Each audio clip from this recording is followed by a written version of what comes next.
Hapa tunakuletea ratiba ya Kariakoo Derby katika msimu wa ligi kuu Premier League 2025-2026, na bodi ya ligi imeshatoa ratiba kamili juu ya mchezo wa Kariakoo Derby utakaochezwa tarehe 1 mwezi wa 3 2026 huko Zanzibar, uwanja wa Amani Complex, majira ya saa 2:15 usiku.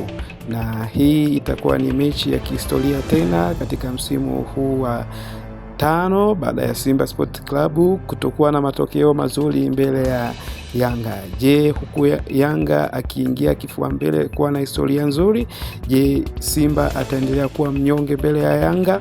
Tuandikie maoni yako, na tukiendelea kuisubiria Kariakoo Derby ya msimu huu itaamua nani kuwa kifua mbele.